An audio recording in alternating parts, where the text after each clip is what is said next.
구약 시대의 이스라엘 백성은 참으로 독특하고도 특별한 사람들이었습니다. 왜냐하면 하나님께서 이스라엘 백성들을 구별해서 하나님의 언약 백성으로 삼았습니다. 그래서 하나님은 그들의 왕이 되어 주셨고, 이스라엘 백성은 하나님의 백성이 되어서 하나님은 내가 너희와 함께 거하겠다. 하나님이 함께 거하시면서 보호하시고 인도하시고 복을 주시는 구약시대의 다른 그 뜬 나라의 백성들도 누리지 못했던 아주 특별한 복을 받은 사람들입니다.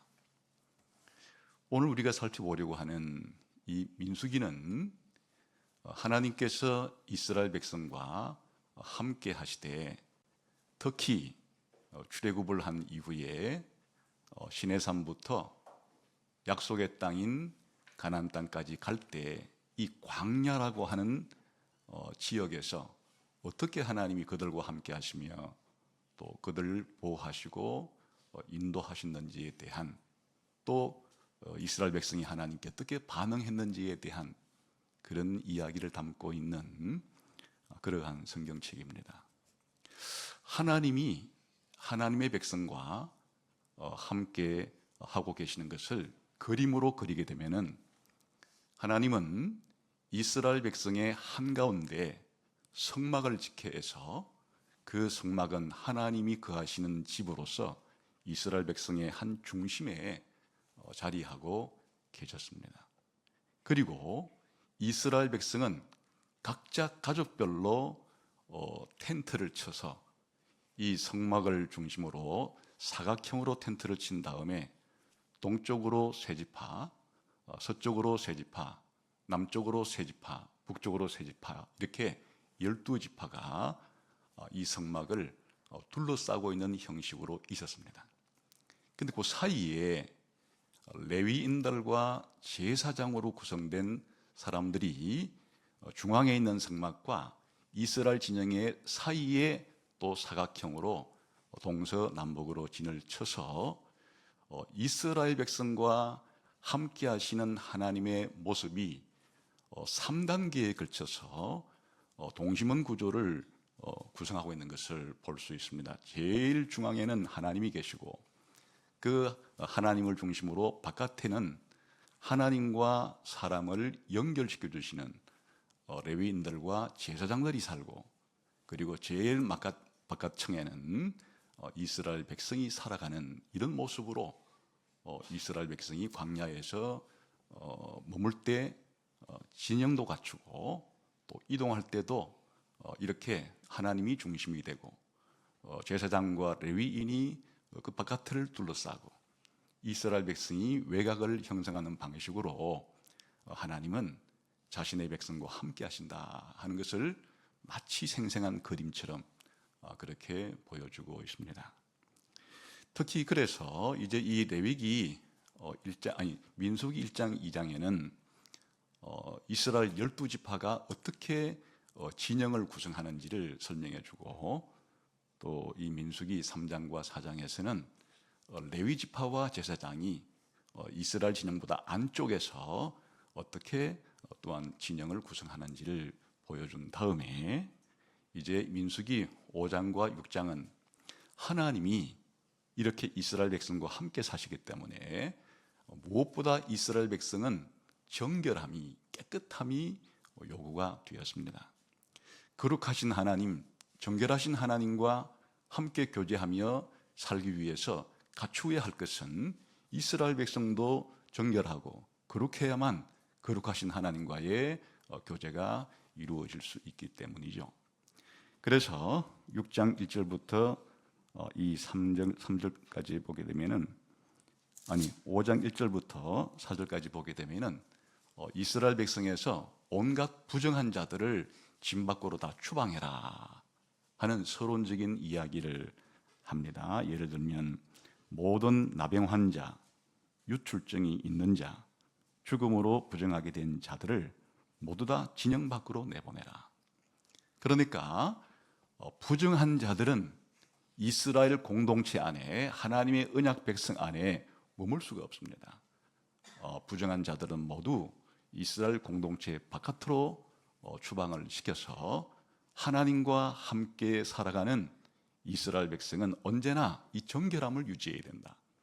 거룩함을 유지해야 된다 하는 것을 보여줍니다. 이제 그 이후에 구체적으로 세 가지의 영역에서 이런 정결함이 유지가 되어야 된다 하는 걸 보여주는데, 첫 번째는 이웃과의 관계 속에서 잘못한 것이 있을 때는 자기 잘못을 인정하고 회개한 다음에 자기가 잘못한 부분에 대해서 철저하게 배상을 해줌으로써 이웃과의 관계를 원만하게 유지해야 된다. 그런 내용이 나오고, 그 다음에는 좀 더 좁게 가족생활 가운데, 가정생활 가운데 기초가 되는 것이 부부관계죠. 부부는 서로 사랑하고 존경하면서 살아가야 되는데, 아내가 외간 남자와 간음했다고 하는 이런 의심이 남편에게 생기게 되면은 정상적인 부부관계가 이루어질 수가 없죠. 그래서 그 아내가 실제로 간음을 했든지 하지 않았든지 남편의 마음속에 이런 의심이 훅 하고 들어올 때 이거를 해결해야만 원만한 부부 생활이 가능하기 때문에 그걸 어떻게 처리할지에 대한 가정 문제에서 이스라엘 언약 백성들이 어떻게 살아야 되느냐 하는가를 말해준 다음에 이제 오늘 우리가 살펴보려고 하는 각 개인은 하나님께 어떤 관계를 맺으면서 어떻게 개인적으로 하나님께 가까이 나갈 수 있는가 하는 문제를 다루는 것이 오늘 살펴보려고 하는 이 나실인에 대한 이야기입니다.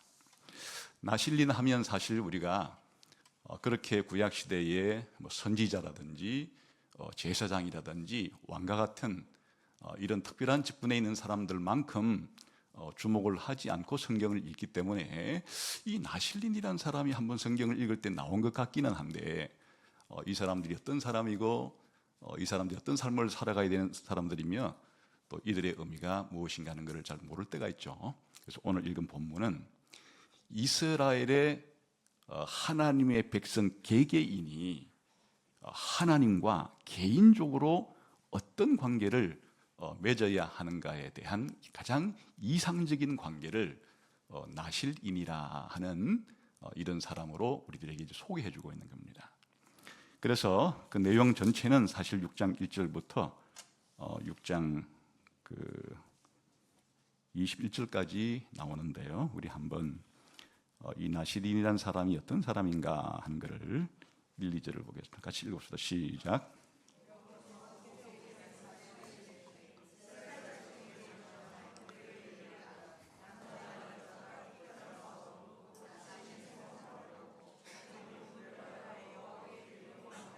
여기에 이제 나실인에 대한 정의가 나옵니다. 나실인은 자기가 하나님께 이제 그 약속을 하는 거예요. 그러면 나실인이 되는데 어떤 약속을 하나님께 하는가 하니까 자기의 몸을 구별해서 여호와께 드리겠다고 하는 이 서원을 하는 겁니다. 그러니까 나실인이라고 하는 사람은 세상의 모든 것으로부터 자기를 단절시키고 구별해서 자기 자신, 자기 전부를 하나님께 송두리째 바친 사람을 나실인이라 하는 겁니다. 그러니까 하나님의 은혜를 받고 하나님의 사랑을 받은 사람의 가장 이상적인 반응이죠. 하나님께서 창조해 주시고 구원해 주신 은혜에 대해서 이런 하나님의 은혜를 받은 사람이 하나님께 어떤 반응을 보여야 마땅한 겁니까? 내 시간의 일부나 내 삶의 일부를 하나님께 드리고 나머지는 내 거니까 내 마음대로 살겠습니다. 이런 자세가 아니어야죠. 제 전부를, 제 삶 전체를 하나님께 온전히 완전히 헌신하겠습니다 하고 하나님께 약속을 한 사람을 바로 나실인이라 하는 것입니다. 그 나실인의 기본적인 정의는 자신을 구별해서 하나님께 온전히 바친 사람, 이런 뜻이 되는 것이고, 이렇게 자신을 온전히 하나님께 바친 사람이기 때문에 이 사람을 뭐라고 부르는가 하면 거룩한 사람이라 부르는 겁니다. 8절을 봅시다. 시작. 자기의 몸을 구별하는 모든 날 동안 그는 여호와께 거룩한 자니라. 그러니까 나실인은 바로 자기 자신을 하나님께 완전히 바쳐서 거룩하게 된 사람을 가리킨다 하는 거죠. 그럼 이런 나실인은 누가 될 수가 있는가? 남자도 여자도 차이가 없어요. 남자든지 여자든지 자기 자신이 자원하는 마음을 가지고 하나님께 바치게 되면 이게 이제 나실인이 될 수가 있다.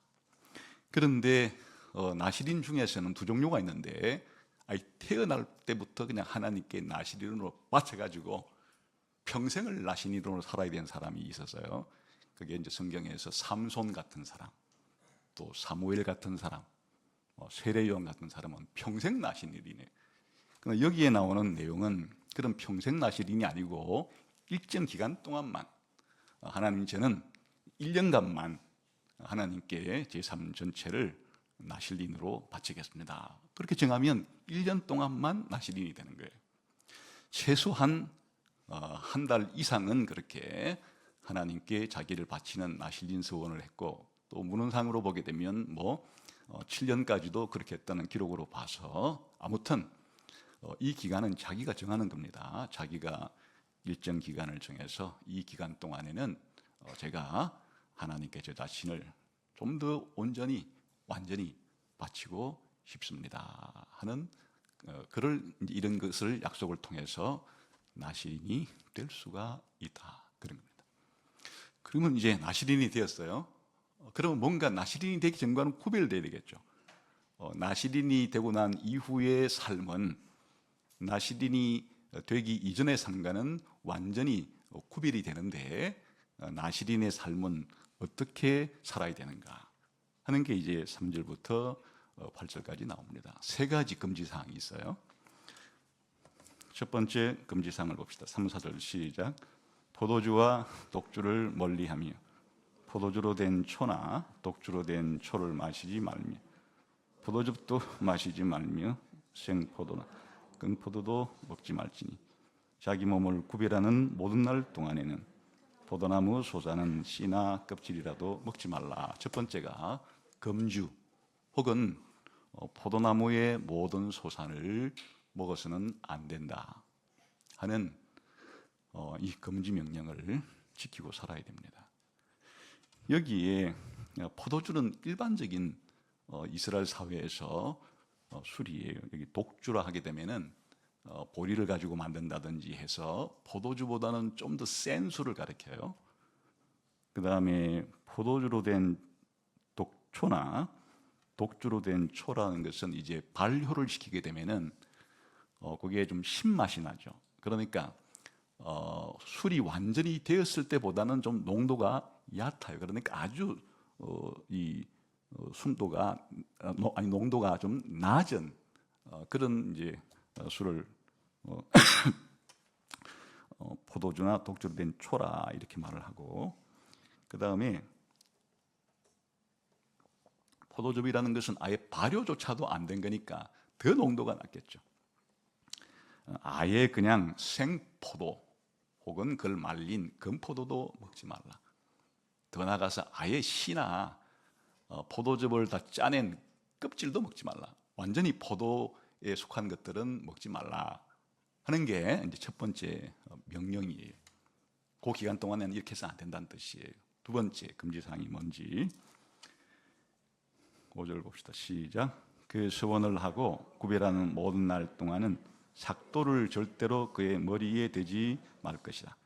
자기 몸을 구별하여 여호와께 드리는 날이 차기까지 그는 거룩한즉 그의 머리털을 길게 자라지 머리를 깎아서는 안 돼. 머리털을 깎아서는 안 돼요.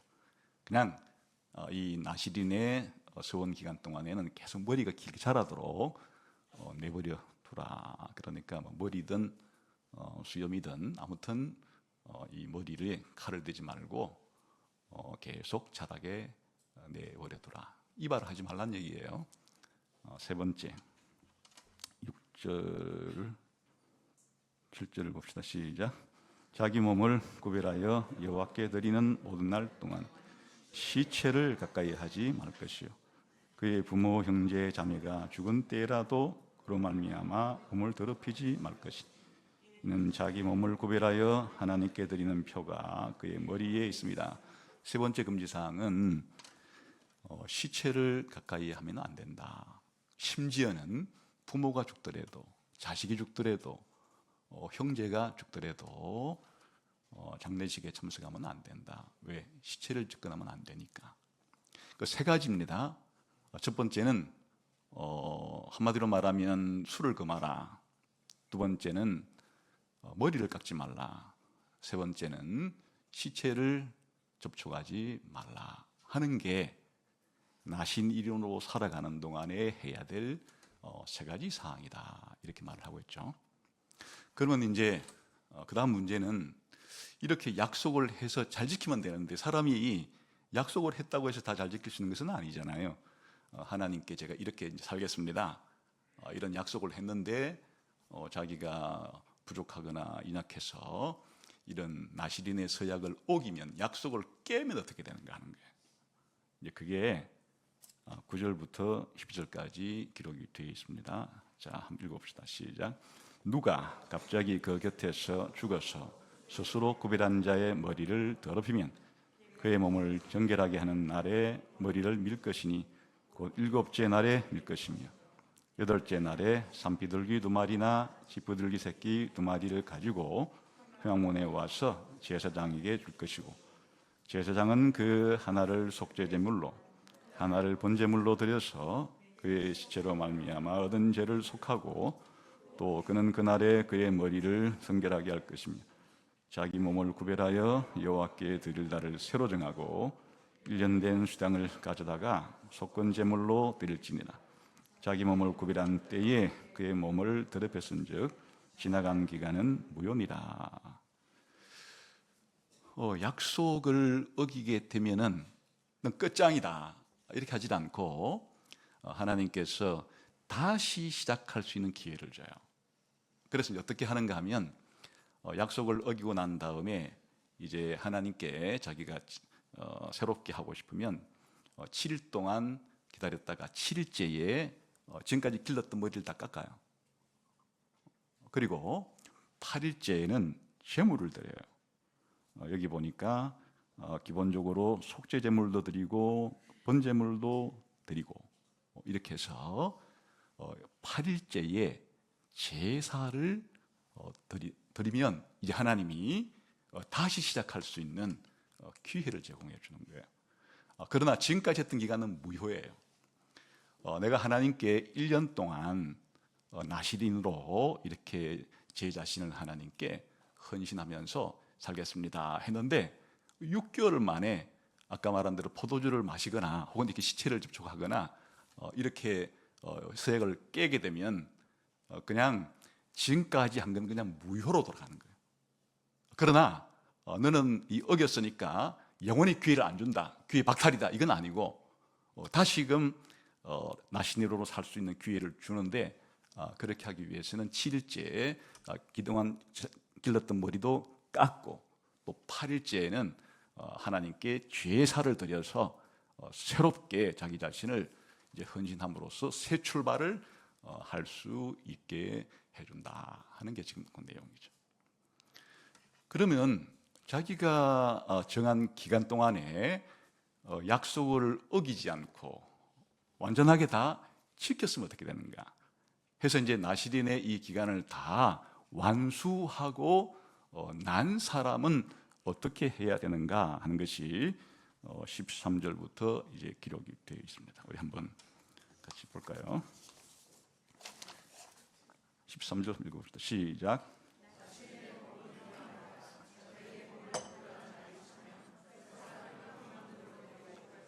이제 완수를 했어요. 나시린의 약속 기간을 다 충실하게 잘 지켰습니다. 그러면 이제 어디 가는가 하면 성막으로 가는 거예요. 성막으로 가서 뭘 해야 하는가? 14절, 15절을 봅시다. 시작. 그는 여호와께 헌물을 드리되 번제물로 변된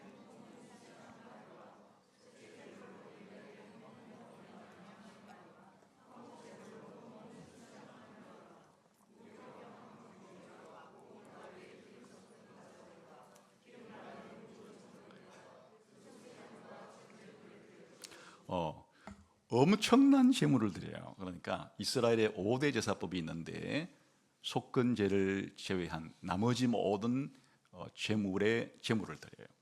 그러니까 번제물 제물도 드리고 또 소제물 제물도 드리고 또 화목제 제물도 드리고 속죄제 제물도 드리고 엄청난 양의 그런 제물을 하나님께 바쳐요. 그러면 그 제물을 가지고 제사장이 뭘 하는가 하는 게 이제 16절, 17절이에요. 이 시작. 제사장은 그것들을 여호와 앞에 가져다가 속죄제와 번제를 드리고 화목제물로 수당에 무교병 한 광주리를 아울러 여호와께 드리고 그 소제와 전제를 드릴 것이고, 원래 이제 이 제사는 제사장만 드릴 수 있는 거예요. 제물은 제사를 드리는 사람이 가져가지만은 그 제물을 받아다가 실제로 제단에서 하나님께 제사 드리는 사람은 제사장들이죠. 그러니까 이제 이 나시린 서약을 다 끝낸 사람이 제물을 드리게 되면 제사장이 그 제물을 받아다가 이렇게 아까 화목제도, 뭐 번제도, 소제도, 속죄제도 이렇게 드린다. 그러면 이 나시린은 뭘 하는가? 여기에 이제 독특한 점이 하나 나와요. 18절 그리고 시작. 자기 몸을 구별한 나시린은 회막문에서 자기의 머리털을 밀고 그것을 화목제 물 밑에 있는 불에 들치며, 여기에 이제 아주 특징적인 게 나오는데 그동안 길렀던 머리카락을 잘라서 이거를 제물로 삼아서 화목제물을 드릴 때 나시린이 같이 드리는 거예요. 이게 이제 아주 특징적인 거예요. 아까 길렀던 그 나시린 기간 동안에 길렀던 그 머리카락이 제물이 된다. 그리고 그 제물은 자기가 직접 드려요. 제사장이 드리는 화목제에다가 함께 섞어서 불에 태워서 제사를 드린다는 게 아주 특징적인 사항이죠. 그 다음에 조금 더 19절, 20절 시작. 자기 몸을 구별한 나시린이 그의 머리털을 민 후에 제사장이 삶은 수량의 어깨와 광주리 가운데 무교병 하나와 무교전병 하나를 취하여 나시린의 두 손에 두고 여호와 앞에 요제로 흔들 것이며 그것과 흔든 가슴과 받들어 올린 넓적다리는 성물이라. 다 제사장에게 돌릴 것이니라. 그 후에는 나시린이 포도주를 마실 수 있느니라. 또 하나가, 원래 이제 이 화목제물도 제사장이 다 드리는 건데 이 화목제를 드리는 그 일부를 나시린의 손에 올려서 나시린이 화목제물의 일부를, 요제는 흔드는 걸 가리키는 거예요. 흔들어 바칠 수 있도록 하고, 그리고 이제 원래 화목제물은 하나님용으로 바친 것과 제사장이 먹는 것과 제사를 드린 사람이 먹는 세 부류가 있는데 제사장 목도 다 주고, 그 다음에 이제 나시린이 포도주를 마실 수 있다. 이제 정상 생활로 돌아오고 포도주를 마실 수 있다는 것은 무엇을 말하는가 하면 자신이 바친 그 화목제물의 일부는 자기 혼자 다 못 먹죠. 그러니까 다른 사람과 더불어 이제 잔치를 벌이는, 그래서 화목제물로 드린 음식도 먹고 포도주도 먹으면서 잔치를 벌이는 것으로 이렇게 끝이 난다. 이게 이제 나실인에 관련된 규정 사항이에요. 자, 이게 무슨 의미를 가지는가 하는 거예요?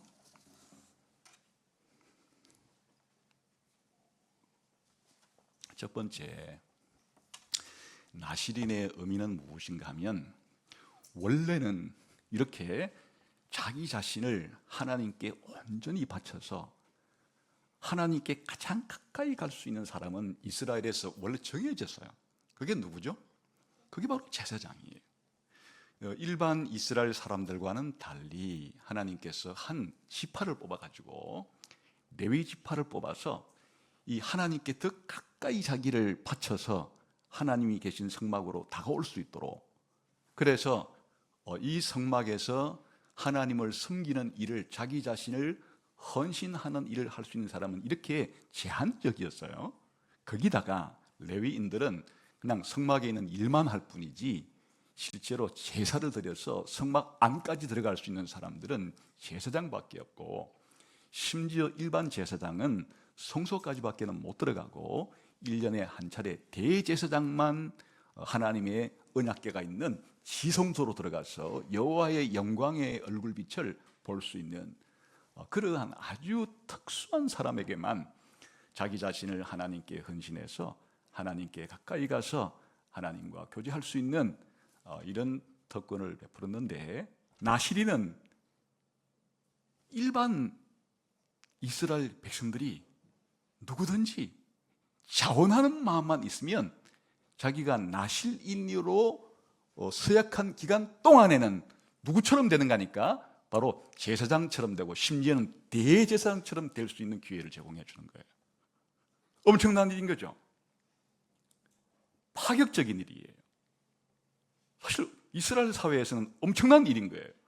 늘 정해진 계급의 제사장과 대제사장만 자기 자신을 하나님께 거룩하게 바쳐서 거룩한 사람이 되어서 성소에 들어가서 하나님께 봉사하고 헌신하고 하나님의 얼굴빛을 볼 수 있는 그런 특권을 누리는 것이 아니고 누구든지 그렇게 할 수 있다. 사실 하나님께서 이스라엘 백성을 하나님의 언약 백성으로 만들었을 때 이 성막에서 섬기는 일 때문에 이렇게 제사장 계급을 만들어서 성막에 특별히 섬기도록 해두었지만, 내심 하나님의 목표는 뭐라는 거예요? 이스라엘 백성 전체가 거룩한 백성이 되어서 이스라엘 백성 전체가 제사장처럼 자기 자신을 하나님께 헌신해서 하나님께로부터 은혜와 사랑을 받고 또 하나님께 자기 자신을 온전히 헌신하는 이런 사람이 되기를 소원하는 겁니다. 그거를 보여주는 게 바로 이 나실린 제도예요. 그러니까 나실린이라고 하는 사람들은 비록 일시적이기는 하지만 제사장과 같은, 대제사장과 같은 그런 특권을 누리고 또 제사장이 할 수 있는 그런 사역들을 할 수 있는 엄청난 기회를 부여받는 제도가 바로 이 나실린이라고 하는 것이다. 엄청난 하나님의 놀라운 그런 은혜와 긍휼을 보여주는 그런 제도라고 할 수 있습니다. 사실 제사장보다도 더 거의 대제사장급의 사람이 되는 거예요. 그 뭘 보고 알 수가 있느냐 하게 되면, 원래 이 제사장들만 하더라도 평상시 일상생활 속에서는 이 포도주를 마실 수 있습니다. 근데 이스라엘 사회에서 음료수 같은 것이기 때문에 그런데 이제 제사장들에게도 포도주를 마시지 못하게 한 때가 있어요. 그거는 성막에 들어가서 제사를 드리기 위해서는 맨정신으로 해야 되잖아요. 그러니까 성막에 들어가서 섬길 그때는 절대로 술 먹지 말고 포도주 마시지 말고 나머지 일상생활 속에서는 포도주를 마실 수 있도록 되어 있지만, 아예 이 나시리는 이 포도주를 금하는 게 언제예요? 그냥 자기가 나시리로 서약한 자기 몸을 하나님께 온전히 바치기로 한 그 기간 동안 전부가 이 규정을 지켜야 된다는 점에서 제사장이 지켜야 될 것보다도 더 높은 수준의 요구를 받는다, 그런 뜻이죠.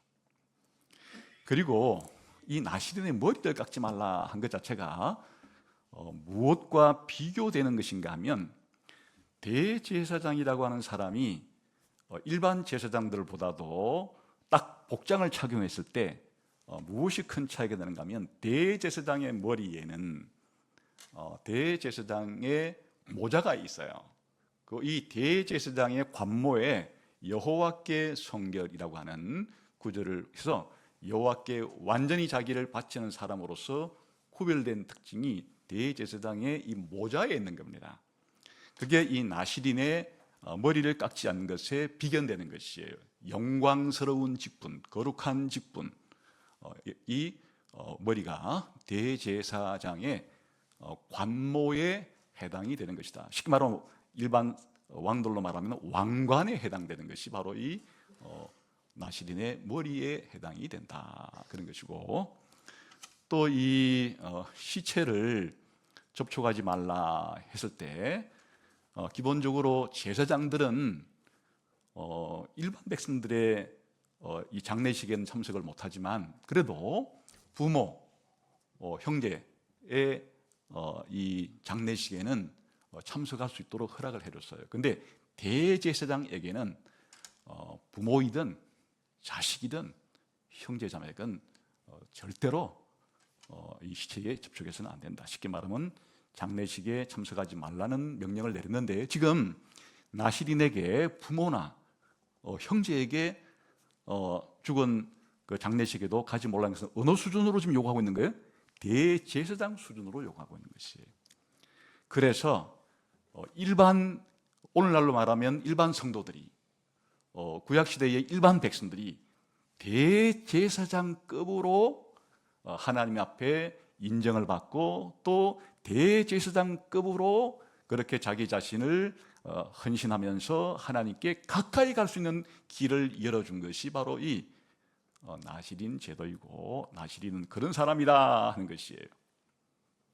사실 이것은 원래 하나님 인간을 처음 창조했을 때 에덴 동산에서 죄를 짓기 이전에 하나님이 이 성소와 같은 에덴 동산의 제사장처럼 아담을 세우시고 아담에게 명령을 주었는데, 아담이 그 명령을 온전히 수행했더라면 하나님께서 아담을 그냥 보시기에 좋았더라 정도가 아니고 완전히 거룩한 자로 그렇게 만들어 주었을 것인데, 바로 이 대제사장에게 있는 신분은 태초로 거슬러 가면 죄짓기 이전에 그 아담, 또 그 아담이 하나님께 완전히 순종했을 때 하나님이 주시는 완전한 복을 다 받아 누리는 그런 정도의 급에 해당이 되는 사람이라, 그런 뜻입니다. 사실은 자기 인생을 이렇게 완전히 하나님께 온전히 바친 사람, 태어나서부터 죽을 때까지 한 사람은 누구겠습니까? 오직 예수 그리스도 한 분밖에 없어요. 그래서 이 구약 시대의 나실인으로서의 자기의 이 직무를, 의무를 100% 완벽하게 수행한 분은 바로 예수님밖에 없고, 예수님은 그런 의미에서 완벽한 나실인으로서의 성취를 이루신 분이다, 이렇게 말해도 좋겠죠. 그럼 기독교인은 누구냐? 우리 기독교인들도 나실인이에요.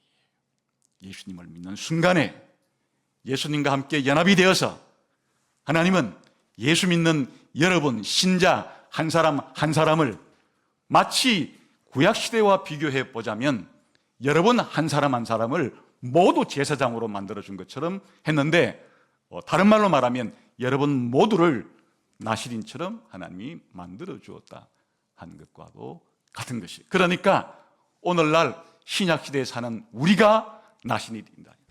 내가 기독교인이라면 내가 바로 나실인이다. 내가 바로 하나님께 나 자신을 완전히 헌신하면서 살아가야 될 영광스럽고 거룩한 사람이다. 바로 여러분이 나실인인 것이에요. 우리 시대에는 그 나실인의 영광과 존귀, 엄청난 신분이 뭔지를 설명드렸죠. 마치 태초로 말하면 에덴 동산에서의 죄짓기 이전에 그 아담, 사실 그때보다 더 영광스럽게 아담이 순종하고 하나님께 받았을 그 거룩한 상태를 상징하는 것이고, 그리고 타락한 이후에는 지성소까지 들어가서 하나님을 뵙는 대제사장급에 해당이 되는 것이고, 신약시대에 오게 되면 이 모든 완전한 나실인으로서의 직무를 다 완성하신 예수 그리스도와 연합하여 이제 하나님께서 우리를 대제사장처럼 취급하시고 이 모든 영광과 존귀의 직분을 기독교인들에게는 허락하셨다 하는 것이 나시린이 누군가 하는 것에 대한 해석과 적용이 되겠죠. 여러분, 구약시대에 나시린으로 자기를 서약한, 약속한 사람은 그의 신분이 바뀌는 거예요. 그 기간 동안. 여러분은 일생도록 예수 믿고 난 이후에 죽기 전까지가 아니라 사실은 영원무궁토록 여러분 자신을 하나님께 온전히 그리스도를 통해서 헌신한 나실인으로서의 신분과 지위를 가지고 있다. 여러분을 다르게 봐야 되는 것이에요. 세상 사람들과 동일하게 봐서는 안 되는 것이에요. 나는 하나님께 온전히 바쳐진, 온전히 헌신한 나실인이다 하는 것이 여러분의 정체성의 중요한 요소가 되어야 되는 겁니다. 그러면 두 번째, 나실인에게 요구된 이 세 가지 사항, 기본적으로 술을 먹지 말고, 그리고 머리를 깎지 말고, 시체를 접촉하지 말라고 하는, 이것은 우리에게 어떻게 적용이 되는 것인가 하는 것이에요. 여기에서 포도주만 금하진 게 아니죠. 포도나무에서 나오는 모든 소산들을 이렇게 금지한 바탕 속에는 술이 나쁘니까 먹지 말라가 아니에요.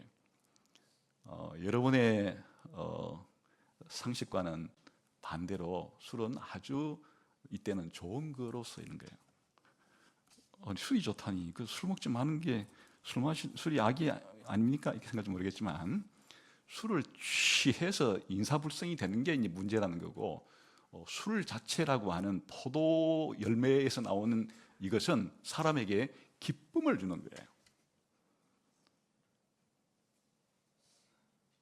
포도주 이꼴 삶의 기쁨을 의미하는 것이.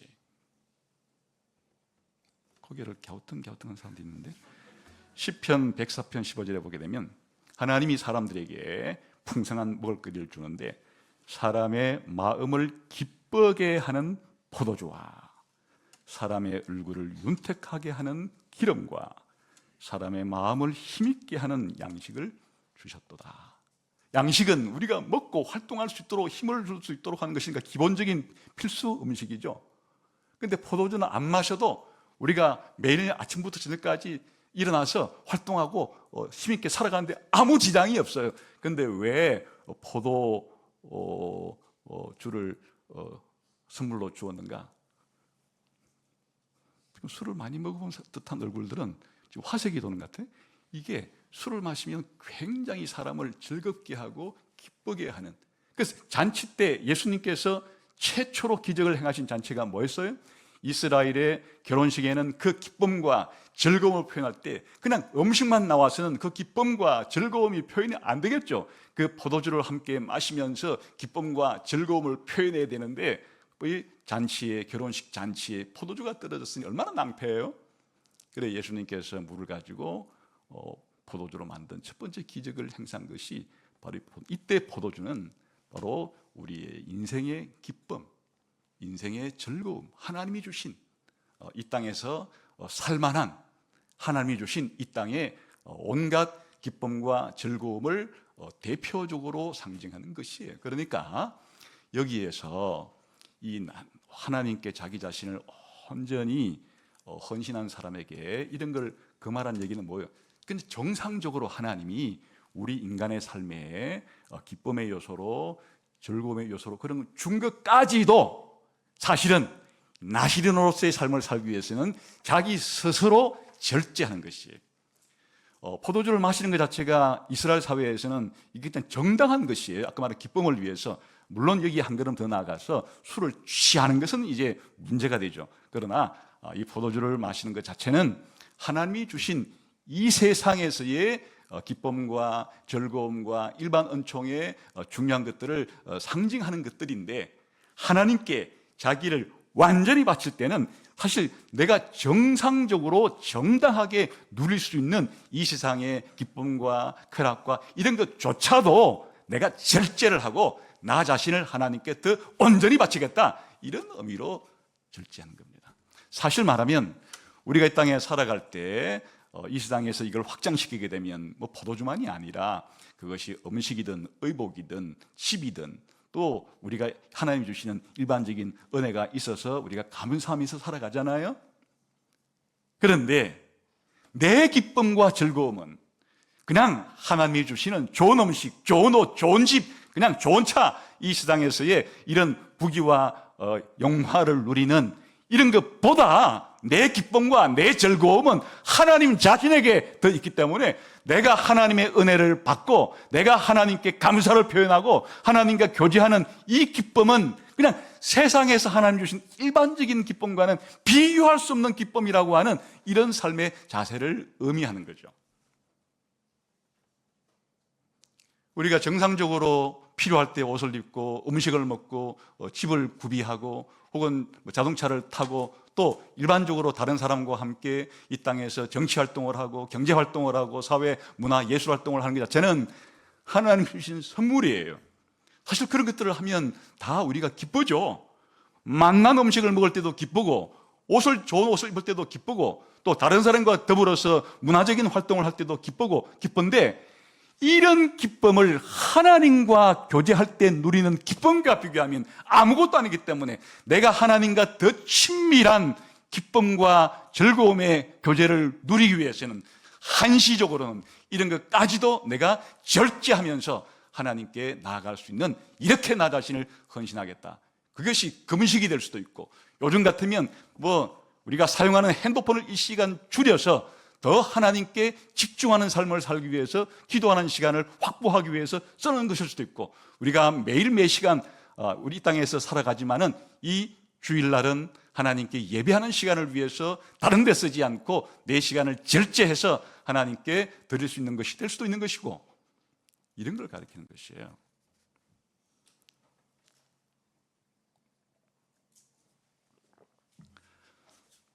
사실 이게 실제적으로는 이런 포도주를 마시지 않으려 그러면 이게 주로 이제 집에서 마신다기보다도 아까 봤죠? 이렇게 잔치를 할 때 사용하는 것인데 공동체의 기쁨, 공동체의 즐거움에 함께 참여해서 살아가는 것은 우리의 기쁨과 즐거움이죠. 우리의 주변 사람들이 생일 잔치를 하든 결혼식 잔치를 하든 무슨 잔치를 하든 사회생활이라는 것 자체가 함께 기뻐해주고 함께 즐거워하면서 이렇게 살아가는 것인데 한시적으로는 그런 것까지도 잠재우고 하나님께 더 자신을 더 온전하게 바칠 수 있도록 하는 자세. 그러니까 대인관계는 좋은 거예요. 다른 사람과의 관계는 좋은 거잖아요. 다른 사람과 마음이 맞는 사람과 함께 밥을 먹으면서 이야기꽃을 피우는 것은 얼마나 기쁘고 즐거운 것이에요. 그런데 이런 것조차도 내가 절제를 하고 더 하나님께 온전히 기도하고 하나님의 은혜를 묵상하면서 하나님과의 관계를 발전시키기 위해서 대인관계에 좋은 것까지도 내 스스로 포기하면서까지 나 자신을 헌신하는 경지까지 이를 수 있다면 사실 우리 신앙의 경지가 상당히 높은 경지에 도달한 거라 할 수 있겠죠. 부정적으로는 시체를 접촉하지 않는다는 게 뭘 말하는 거냐? 시체는 죽음을 의미하잖아요. 죽음은 생명과 반대인데 원래 성경에서는 하나님을 생명의 원천이라고 말하죠. 생명 그 자체이시고 완전한 생명이시고 풍성한 생명이시고 다른 모든 생명체에게 생명을 주시는 생명체로서의 그 하나님 자신은 거룩과 진선미의 완성판이죠. 그러니까 하나님께로부터 멀어진다는 것은 생명으로부터 멀어지는 것인데 생명으로부터 멀어지는 끝단이 죽음이기 때문에 이 죽음과 접촉하지 말라고 하는 것은 부정적으로 이렇게 우리를 하나님께로부터 멀리 떨어지게 만들 수밖에 없는 거짓된 것들 그리고 비진리에 속아서 우리가 거짓말에 속거나 거짓말을 하거나 혹은 우리가 추하고 더러운 것에 마음이 끌리거나 불의와 불법적인 행동, 부정행위를 하거나 쉽게 말하면 죄를 짓거나 이렇게 하지 말란 뜻이에요. 이게 기독교인에게 하나님이 요구하는 바잖아요.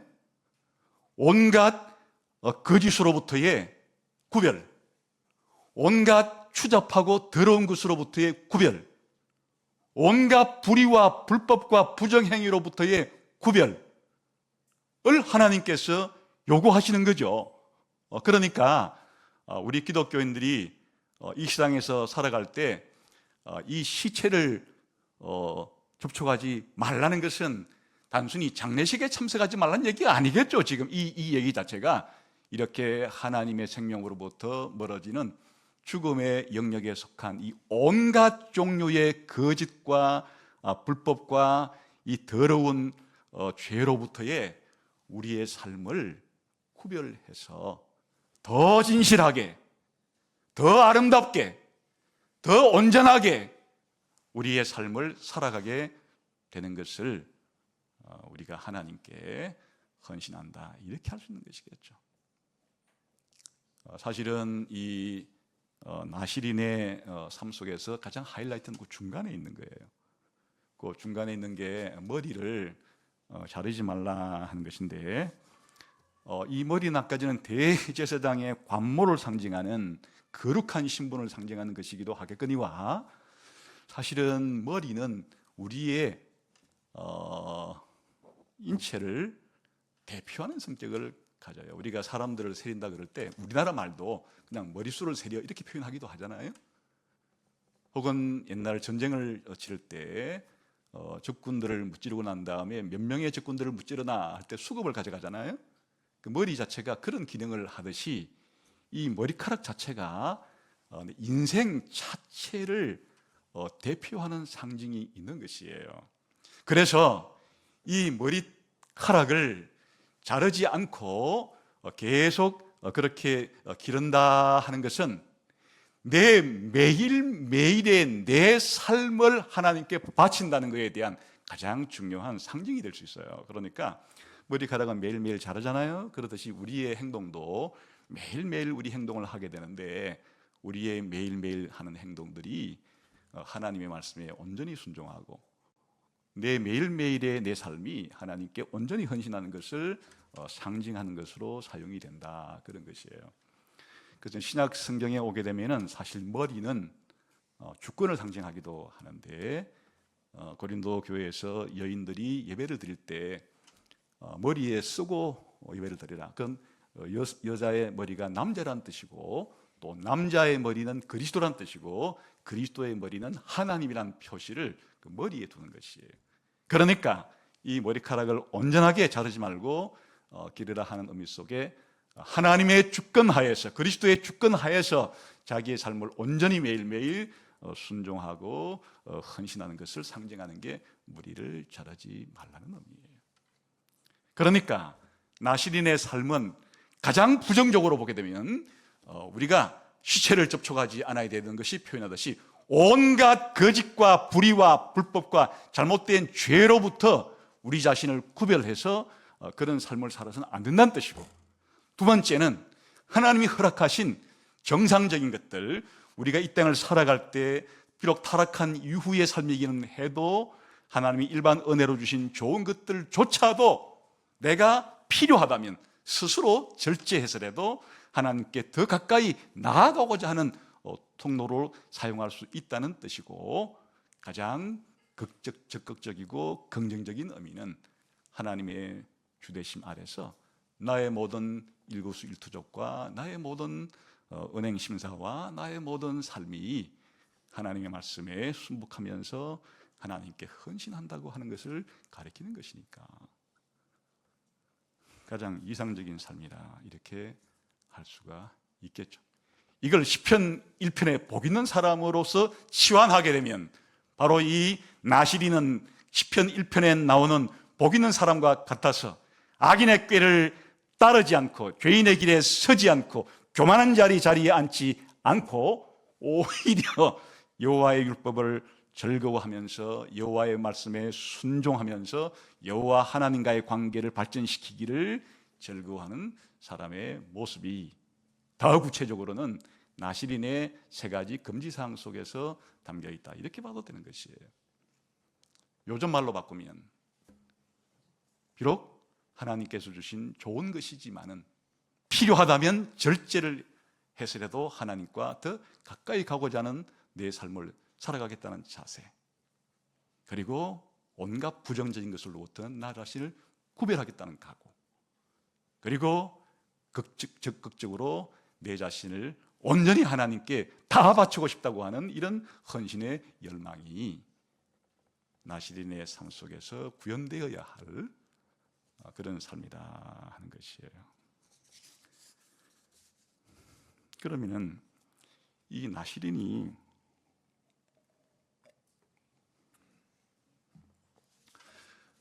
약속한 기간을 어겼는데 하나님이 기회를 주는 것을 어떻게 적용할 것인가? 사실 구약 성경에 두 명의 대표적인 나시린이 있는데 하나는 삼손이고 하나는 사무엘이에요. 여러분, 삼손 하면은 뭐 엄청난 괴력의 장사 이렇게 생각이 쉽겠지만, 이 삼손 할 때 삼손과 데릴라, 머리카락이 길었을 때의 삼손은 엄청난 힘의 소유자였는데 데릴라에게 속아서 머리를 잘린 다음부터는 완전히 힘없는 그런 사람으로 전락해서 눈이 뽑히고 그냥 연자맷돌을 도는 노예 지경에 이르는 이런 비참한 삶을 살은 사람으로 기억이 되죠. 근데 사실 이 삼손은 태어날 때부터 나시린으로 바쳤기 이 세 가지를 다 지켜야 되는 사람이에요. 포도주에서 난 것을 먹지 말라는 것은 밥 먹듯이 여겼어요. 잔치에 참석해가지고 막 그 잔치에 참석해서 삼손은 그냥 그렇게 이 나시린의 규정을 그냥 스스럼없이 어겨버려요. 또 길 가다가 죽은 사자의 몸에서 꿀 있는 걸 보고서 그냥 시체에 접촉하지 말라 그랬는데 그 뒤져가지고 그걸 꺼내요. 하나님이 나시린으로서 살아가는 규정은 별로 관심이 없어요. 물론 머리카락을 좀 오래 지키다가 결국에는 몇 차례의 유혹 끝에 머리카락을 잘려서 얼마나 비참한 삶을 떨어졌어요.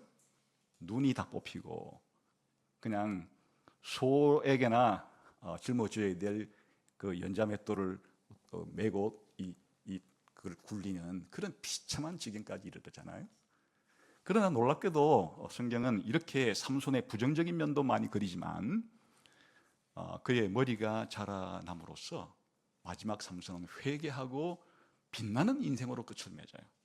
하나님, 제가 지금까지 이렇게 잘못된 삶을 통해서 이와 같이 비극적인 삶을 맞이했지만은 마지막에 한 번만 더 힘을 주셔서 이 모여있는 블레셋 사람들의 이 하나님 백성의 원수들을 멸망시킬 수 있도록 해달라고 하는 간절한 기도를 드리고 이 믿음의 기도를 하나님이 받으시고 삼손에게 마지막 이 회개의 기회를 허락하시고 하나님은 그의 삶을 받아서 삼손이 살았을 때 블레셋을 물리친 적군의 수보다 삼손이 회개하고 죽으면서 마지막 했던 그 적군을 물리친 것이 더 크다, 이렇게 할 정도로 기회를 주신다. 근데 저는 여기서 참 놀라운 사실 하나를 이번 그 설교를 준비하면서 새롭게 깨달은 게 있는데 7일과 8일이라는 숫자, 제가 그 예수님의 변모산 얘기할 때 7과 8이라는 이 날짜가 얼마나 중요한지를 설명을 했죠.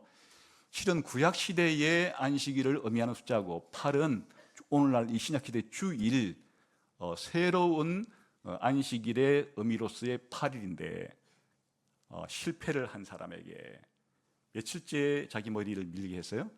7일날 밀게 하고는 완전히 새로운 사람, 새로운 기회를 준 날이 며칠째예요? 8일째. 8일째 속죄제도 드리고 번제도 드림으로써 이제 지금까지는 무효가 됐지만은 오늘부터 새롭게 나시린으로서 살아갈 수 있는 기회를 하나님이 주시는 것. 마치 오늘 우리 기독교인들이, 저와 여러분들이 지난 일주일 동안 살아가면서 삼손이 아니라고, 나는 삼손이 아니라고 말하신 사람 몇 사람이나 되겠어요? 우리도 삶을 살아가면서 하나님보다도 이 세상의 즐거움과 기쁨에 더 심취한 사람이 있다면 그것이 자기의 외모에 대한 관심이었건 건강에 대한 관심이었건 그 다 정당한 것들이에요. 그리고 우리가 뭘 먹을까, 뭘 마실까, 뭘 입을까에 대한 우리의 의식주에 대한 관심사, 그 또한 정당한 관심사예요. 그리고 우리가 내 자식이, 그리고 내 주변의 사람들이 잘 되기를 바라는 이런 모든 좋은 인간관계 속에서 내가 기쁨을 누리기를 원하는, 다 좋은 것들이지만 하나님보다도 더 거기에 내 시간과 내 마음과 내 열정이 너무 빠져가지고 그냥 이 세상의 좋은 것에 완전히 내가 빠져서 하나님이 계신 줄도, 하나님이 얼마나 좋은 분인지도 잊어버리고 살아가는 삶이라면 우린 삼손처럼 그냥 하나님의 명령을 밥 먹듯이 어겨버리는 그런 삶을 살았다고 밖에는 말할 수 없죠. 하나님은 우리에게 거짓을 버리고 진리를 말하고 불법을 버리고 거룩한 삶을 살라고 요구했지만은 우리가 살아가다 보면 이 거짓말에 내 스스로도 노출될 때가 많고, 거짓말을 용납할 때도 많고, 또 내 행동도 잘못된 행동들을 할 때가 얼마나 많고, 그렇게 살아갔습니까? 그리고 무엇보다도 하나님이 내 인생의 주인이다, 내 모든 것은 하나님의 것이라는 생각하면서 내 삶을 살아가려고 했던 것이 얼마나 부족합니까? 시간만 되면 내 인생은 내 것이에요, 내 몸은 내 것이에요, 내 지혜도 내 능력도 내 것이에요, 내 것처럼 사용하지 않습니까? 그런데 우리가 일주일 동안 살았던 잘못된 삶을 머리를 밀어버림으로써 하나님께 회개하고 이 8일, 오늘 주일날이 8일에 해당되는 그리스도의 부활의 날에 다시 한번 하나님께 간구를 하고 은혜를 빌면서 또다시 다가오는 이 일주일 동안에는 이제 나실인으로서의 새로운 삶을 출발합니다. 하나님 힘을 주셔서 나실인으로서 제대로 삶을 살게 해 주십시오 라고 할 수 있는 이 은혜의 시간, 매주일마다 이 주일은 우리들이 우리 자신을 새롭게 헌신하고 실패했던 것을 또다시 하나님께 일으킴을 받아가지고 새롭게 기독교인으로서 살아가고자 은혜를 공급받는, 그리고 다짐을 하는 놀라운 시간이 바로 이 주일의 예배예요.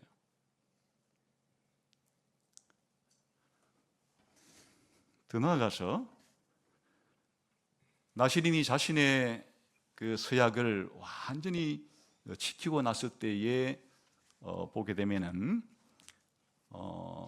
여러 제사들이 있죠.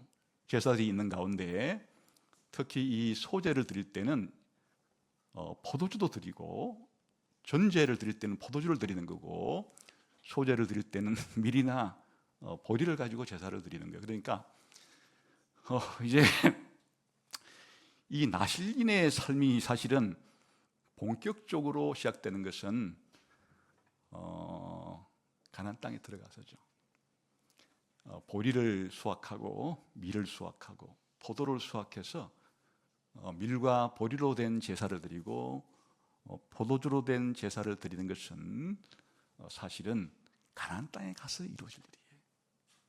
미리 광야에 살아가는 사람들에게 이 나실인의 서약을 하게 하는 것은 나중에 뭘 기대하게 하는가 하면, 이 나실인으로서의 삶의 기간이라는 것 자체가, 이 한시적인 기간 자체가 광야 생활을 상징하는 것이고, 이 나실인의 삶을 다 끝냈다는 것은 가나안 땅에 들어갔을 때에, 신약성경식으로 말하면 새하늘과 새 땅에 들어갔을 때에 그 종말론적인 그림을 그려주는 것이에요. 거기에서 자신의 머리카락을 태워서 하나님께 제사를 드린다, 여기에 기존의 제사장만이 하는 이 제사 드리는 사역을 나실인도 할 수 있다는 뜻인데, 무엇을 그러면 제물로 드리는가? 지금까지 앞에 나왔던 그런 번제와 소제와 화목제와 그런 속제제 같은 것은 사실은 서론에 불과하고, 이 나실인에게 있어서는 자기 인생 자체를 상징하는, 이 길렀던 머리카락을 잘라서 지금까지 살아왔던 자기 인생 전부를 하나님께 온전히, 그렇게 내가 하나님 앞에 행했던 것들을 다 아뢰고, 그리고 마지막으로 다시금 이 화목잔치에 참여하고 새하늘과 새 땅에서 임할 포도주를 마시면서 새하늘과 새 땅에서 누리는 영광스러운 잔치에 참여하는 것으로 나시린에 대한 그림은 끝이 난다. 비록 오늘 우리들은 광야 시대를 겪고 있는 나시린의 삶을 살면서 때로는 나시린으로서의 서약도 어기고 죄도 짓고, 그래서 또 주일날 힘을 받아서 새 힘을 공급받아서 나시린으로서의 성결한 삶을 살기로 다짐하지만 이것이 계속 무한히 반복되지 않는다. 우리가 개인적으로 죽어서 그리스도 앞에 서든 그리스도께서 재림해서 우리 모두가 부활하여 그리스도 앞에 서게 되건 우리가 하나님 앞에 부여받은 내 인생 전체가 매일매일 자란 한 올 한 올의 머리카락처럼 내가 하나님께 헌신하고 하나님께 순종했던 모든 것들이 하나님께 마지막 나의 헌신의 제물로 바쳐질 것이고, 그 이후에 영광의 잔치, 영광스러운 잔치에 참여하면서 살아갈 사람이니까, 이것은 오늘 우리들에게 주님이 오시고 난 이후에 새하늘과 새 땅에서의 그 영광스러운 아름다움을 기대하게 만들어주는 것이다.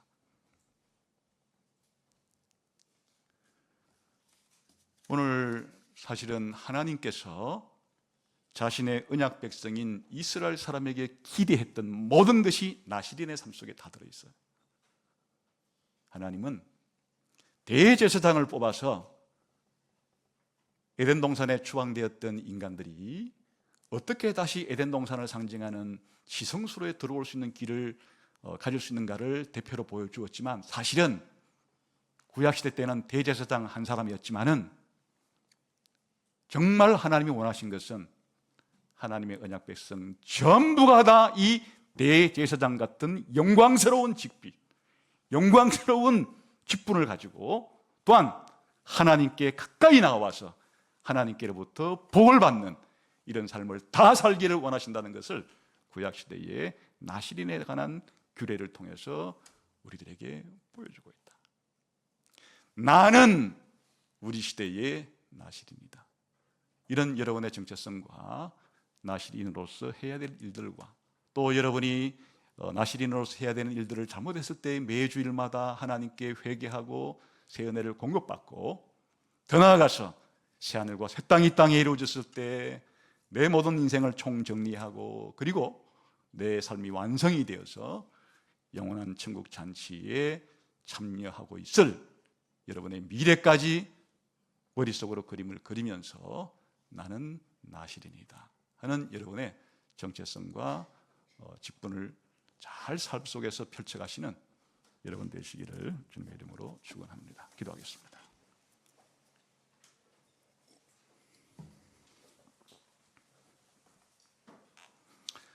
하나님 아버지, 참 감사합니다.